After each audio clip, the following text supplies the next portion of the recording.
Hello, and welcome to another episode of the Into the Shadows podcast. As always, I don't claim to be an expert or an authority on any of the things I discuss. I'm simply sharing my thoughts and ideas based on my own life experiences. In episode 2, entitled Understanding Fear, I discussed the power fear has on us. Like most emotions, fear is something we don't control. It's something that happens to us. The thing we do have control over is whether we let that fear impact us or impair us. And as I talked about in episode 2, impact refers to whether you let that emotion simply wash over you, or do you let that emotion be a barrier, a wall that stops you from moving forward? And if it becomes a wall, that's impairment. That's at least what I call in that episode, the crippling nature of fear. And in today's episode, we're going to dive a little bit deeper into the concept of fear. Today, I'm joined by a good friend of mine, Talosa. Let me just pose a question to you. How do you understand fear? What is fear? What do you think causes fear? Yeah, that's a great question. And honestly, you actually put it really well, is that fear, to me, it is an emotion. I agree with you there. And how do I understand it? It's really, I guess, in the simplest way, it is something that we all experience. But personally, I would say that it is moments, right? Fear isn't necessarily something that is always present. It comes and goes, right? Like an emotion. I think we've both said fear is an emotion. Right. But what I want to know is what causes that emotion. So what is it that causes fear? So for example, joy is an emotion. So happiness, in a sense, is an emotion.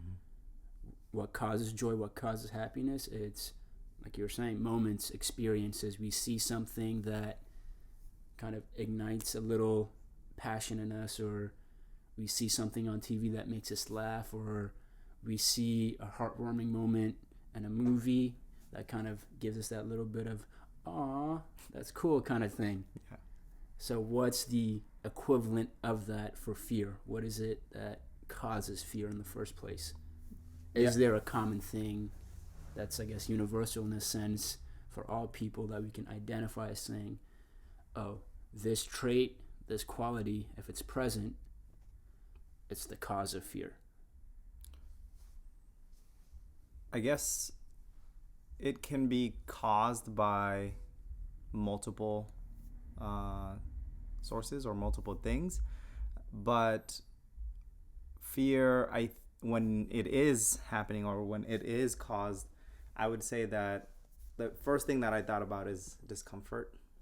So for example, I would say that it could be a moment that puts you in a discomfort, and either you feel scared, the other emotions also follow, like, scared, it can cause you to react in a way that isn't necessarily who you are, your character, your typical or your normal status or your normal self. So think back to a time that you felt some sort of fear, and in that moment, what was running through your head? Meaning, what do you think was the cause of that fear? So for example, for myself, I talked about it in episode 2. One of my biggest fear, actually the biggest fear in life, is death. Right. And for me, the reason that's a fear is because of the uncertainty of death, and that I don't fully know what's going to happen to me once I pass on. I have an idea. I talked about it in my book, Life and Death. when I had my last near-death experience, I went through an ordeal that can qualify as hallucinations or seeing into the other side of things, but I experienced a state of nothingness and what I qualify as another state of pure hell, where I was tortured, killed time and again, kind of like Groundhog Day, and then another state where I simply didn't exist. It was just a blank void of darkness, and you're just there for what feels like an eternity. So my fear is that those two states. So if I die, when I die, I fear experiencing those states again. Right. So that's what caused my fear. That's what causes my fear as far as it relates to death. So for you, if you were to do a similar examination, what do you think caused your fear in that particular moment in time? Well, I guess that was the immediate that I had about is like the biggest fear that we all share is death, right? And that's something that, like you said, uncertainty, right? And discomfort, which is what I'm talking about, is that we're not comfortable with that idea of death because, again, we don't know what is going to happen. What we know is, what we're living in and we're comfortable in, and losing that, the loss of what we know is also another cause, right? So after death, I think the other fear is losing somebody that you love, somebody that you care about, or you know what I mean? It not just to death or anything like that, but just that is also a fear. There's also fear, and now I'm going into multiple sources, but it can be even, and I'm not trying to downplay it, but the everyday life situations, fear of not being successful, fear of not meeting the standards of, expectations of, family or culture or whatever it is. All of these things can be the source of that fear. And going even a little bit deeper is like your body itself experiences a certain things start happening to you as yourself, your heart rate, your brain, and all these things are also what lets you know you are in a state of fear. Like everything is kind of, again, depending on what you value and what you care about. I think that. Yeah, no, I see what you're saying. I think we're kind of touching on it. Fear, in a sense, is caused by a fear of failure, as far as you fear not meeting expectations or being successful at work, a fear of loss, right. Losing either someone or something that you hold dearly, whether it's losing your home, losing your job, whatever the case might be. Right. The fear of that loss, or a fear of the unknown, or a fear of uncertainty. Right. So I feel like those are common traits. But I think if we get at the heart of the matter, it feels like, to me at least, the primary cause of fear, I think you sort of touched on it and kind of made me change my mind a little bit, as it comes down to two things. I guess mainly one thing that divides into two branches. It's knowledge. Right. So knowledge is the primary cause of fear, or the lack of. So you fear what you don't know. Right. And you fear losing what you do know. Right. So, for example, for me, as I mentioned earlier, there are two states that after death that I fear experiencing again. And that fear, as much as I want to say it's because I've lived these two experiences and know how awful they are, my fear is that I don't want to experience them. But if I really examine it a little bit further and a little bit deeper, the primary cause of that fear is that I don't know which of these two states I'll experience on my death, or if I'll experience any state after my death.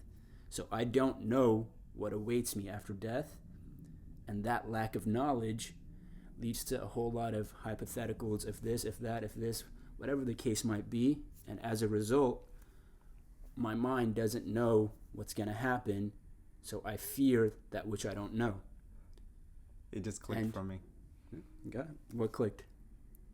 The source of fear. Go ahead, expand a little bit further. So I would say the main source is actually our own mind. Okay, yeah. Right, like if we live in the present, in the moment, technically, right, like the reason why we fear these things is because our mind is going into these places of what do I know? What do I know? What you know what I mean? It's factoring all these things and trying to process to make us feel comfortable, at ease, at ourselves. So the mind is more or less the source, that is the primary starting point. But what I'm trying to get, or where I want us to go with this, is that one step further, or one step removed from the mind, what is that next source? Because the reality of it is we can't turn off our mind. Even if we try to live in the present, tomorrow's still going to come. Yesterday's still a factor. So we have to find a way to get by each day. Mm-hmm. And as I talked about in episode 2, fears have a profound impact on us, whether we like to admit it or not. They can impact us, they can cripple us, they can keep us from doing the things we should be doing or not doing. But we have to find a way to navigate fear, to navigate emotion. So even if we say the mind is the primary source we can't turn off. If we turn off our mind, we cease to be. So we can live in the present, but the mind will still go. Mm-hmm. So the next best solution is to try and see, all right, this external source, this other thing that's causing fear, how can I overcome it? How can I get past it so that I can still do this thing or that thing? Mm-hmm. And to go back a little bit to my earlier point, I think that external source, one step removed source, is knowledge of what we know, and knowledge of, or lack of knowledge of what we don't know. Mm-hmm. So if knowledge seems to be the primary, I guess, secondary source, mm-hmm. is there a way to overcome your fears? That's the next question. I don't know if the right word is overcome the fear, but I think you are on the right, like you're right about the knowledge part. I agree with you. I think that maybe before even going into what you do know and what you don't know, maybe there's another type of knowledge that we need to kind of add to this. It's that, can you take a little bit of a step and then try to understand as much as we can, because we don't really know everything about the mind and the brain and how it works, but that is a first step. Knowing what triggers, what part of your brain, understanding how the brain works, will be able to allow you to then look at yourself and personalize, oh, my brain is going to react when it sees this, or it has this type of memory and this. So if you understand that, I think you have a little bit of power, a little bit of more tools to be able to look at yourself and your own fears and your own situations, and be able to be comfortable. I wouldn't say overcome those fears, but understand the factors and everything around it, and be okay with those things, and be comfortable to live among the fear. That word you just used, triggers, I think is a good word, in that you have to know what your own personal triggers are. So whether it's for fear, happiness, sadness, whatever the case might be, you have to first, before you can identify the sources of it, you have to know what triggers it within you. So that requires a little bit of reflection to kind of take 5 minutes out of your day, 10 minutes, 20 minutes, 30 minutes, whatever the case might be, to be like, all right, I just felt this emotion. I just felt sadness. I just felt happiness. I just felt fear. Why did I feel that? So again, using myself as an example, if we stay on that fear of death, the reason it was caused, or my trigger for it, was the experience of those two states. So that's my trigger. Now the next step is to figure out why that thing triggers me. And again, it's not an easy thing to really kind of dissect. I know I'm making it seem super easy, but it takes time, it takes patience. But once you figure out that trigger, the next step is figuring out the cause, the source of it. And then from there, how can you utilize that information to make it so that this fear, this trigger, I guess for lack of a better word, doesn't trigger you anymore. It'll still be present. Doesn't cripple you, or you doesn't impair you. Because the two is like it can impact me to do something, or it can impair. Yeah, and that takes time. And for me, I would say that, to be honest, I could list so many different fears, right? For example, in school, fear of, failing, attending, top schools, or all of these things. Those are fears. Being able to recognize what those fears are, and then looking at myself, and to be honest, like in those times back then, I didn't have a deeper understanding of who I was. And it's taken a lot of time, and now I'm able to actually take a pause in these moments and sit back and ask those questions of, why am I feeling this way? What does this mean for me? What are my, going back to where I'm trying to get to and what I want out of my life? I think, yes, it does take time. I agree with you. And hopefully you can reach that state where you are comfortable to address those questions, to recognize it, and then ask those questions, right? And then be able to take that next step when it comes up again. What is that next step, you'd say? Or what do you think that next step is? So let's say you reflect, you figure out what your trigger is, and then once you figure out that trigger, you identify what causes that trigger. Then what?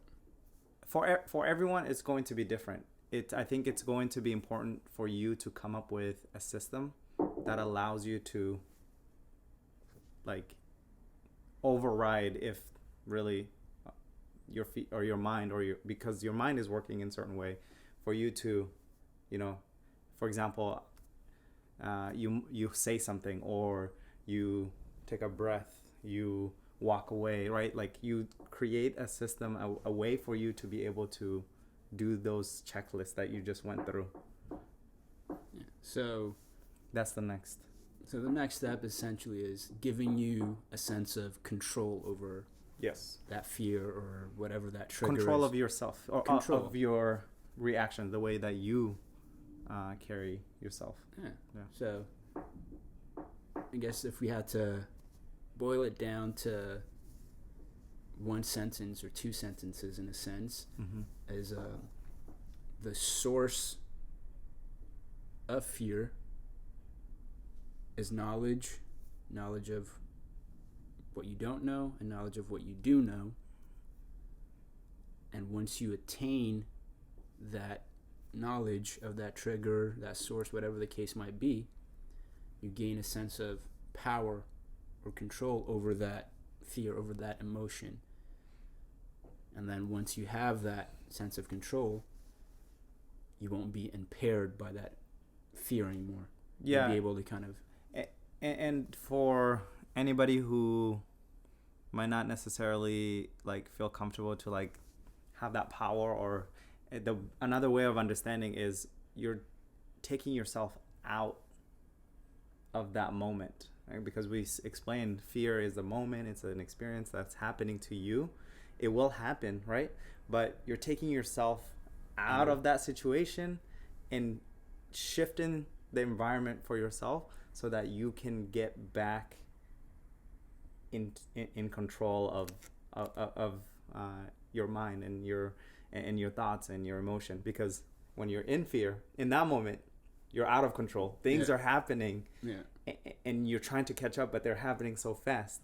So it's taking a pause. If not necessarily, you might not have full control, but you are actually shifting away from that moment, from that situation. It's like taking yourself out of the equation. I feel this a lot of the times when I'm doing my meditations and I'm examining whatever the emotion might be. A lot of times it feels like a scientific dissection, in a sense, in that you're the subject, but then you're also the experimenter.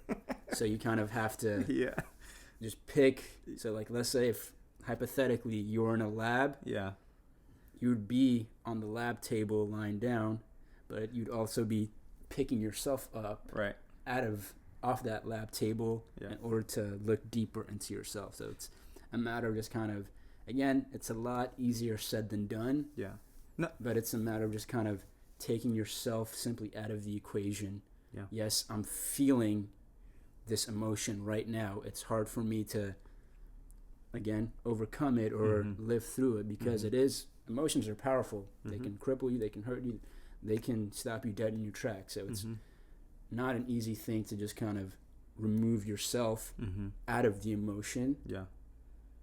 But if you are able to do that, not necessarily just be cold and callous, I'm not saying that, but just kind of removing yourself just slightly to the point where you're still feeling the emotion, but you're able to look at it through a clear lens and be like, oh, I'm feeling this because of this and that, rather than just simply saying, I'm feeling this and I can't do anything. Paralyzed, paralyzed. So again, a lot easier said than done. Looking deeper into fear, one aspect that I think that when it comes to the way we identify ourselves, right? The way we show up in this world, we do tend to value, being liked, or we value being complimented. We value the good, like we try to live towards those ideals. And when we do that, it actually creates, it's one of the sources that create like fear of failure, fear of not meeting those expectations. So fear of not being liked. Right. Okay. So at the source of it, it's also how we identify ourselves and how we characterize ourselves. So as much as you do the analysis, as much as you do the reflection, it's also important to take a look at how do I want to show up, and what do I, how do I identify myself in relation to those things, to those things, but also to people around me and in situations that you're in, because it is going to